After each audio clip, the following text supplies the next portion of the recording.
I would say in general we see spots of really fantastic water quality and other spots that need improvement. And really we have 3 years of, or 2 to 3 years of pretty intensive data stuff. And I don't think there's a huge like better or worse trend during that time. But we don't see a temporal trend, but we really see a spatial trend of different spots better or worse than others. So I think what we're trying to do is really target areas that we can put forth resources, time and energy and money into improving. We've definitely highlighted spots in the county that could use improvement much more than others. Both, urban and rural. That's the beauty of water quality. We all have important stuff we can do.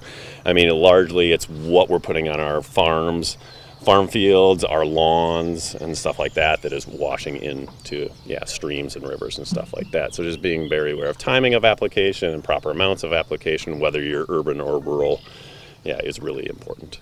In the winter, well-known road salt and some of that can wash in and be, especially in the spring, melt, have a large influx into the stream. But even throughout the county, there's a fair amount of variety in the chlorides that we're trying to tease out and figure out what's going on. And also come from manure and stuff like that. So getting nitrates, phosphates, chlorides, as well as E. coli all together give us a nice idea of sources. Nitrates, nitrites, chlorides, and then we filter stuff for like 3 or 4 tests back at the lab.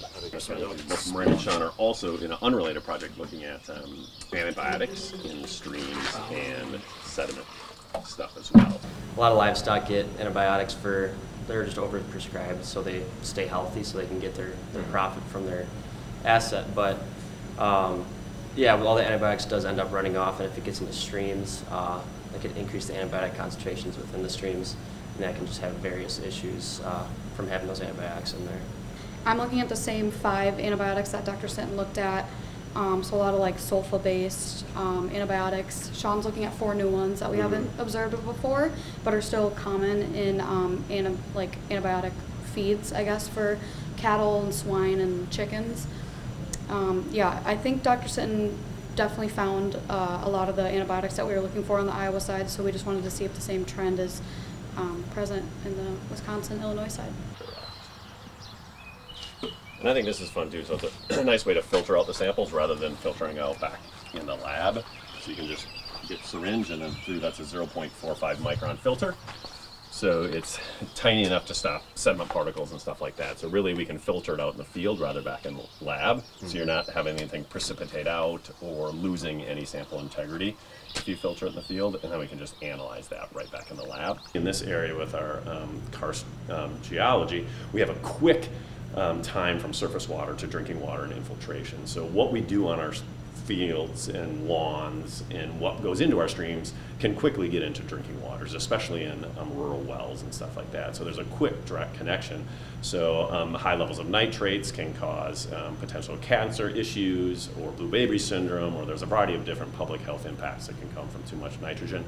As well as phosphorus and nitrogen growth can cause E. coli and other coliform bacterial growths in waters, and that can have public health impacts. People can get sick from that. So there's a whole host of different reasons, economically, culturally, as well as public health stuff, that we should care about what we're putting into our streams, because essentially that's what's eventually going to go into our bodies in some way, shape, or form.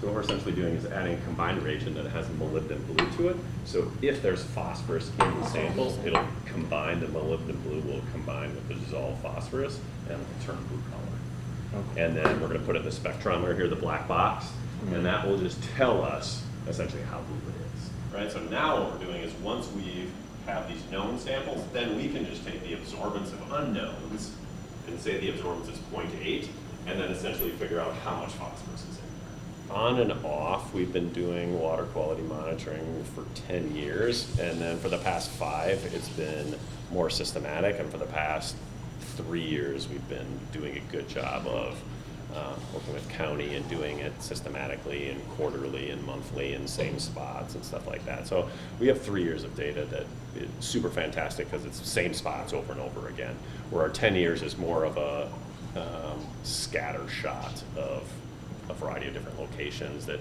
kind of random times, random spots kind of stuff. But it was helpful in getting us helping identify where we wanted to focus in on, but it wasn't as systematic. There wasn't any support for it. It was just my Right, students that and was I for class, doing stuff that was interesting to us rather than community driven by board of supervisors or the city or stuff like that. Good stuff has been done, but there's still a really long way to go. So I mean, I think certainly the Nutrient Reduction Act has been helpful to some degree, but I think just from data in streams that it's certainly clear that it's much more work has to be done.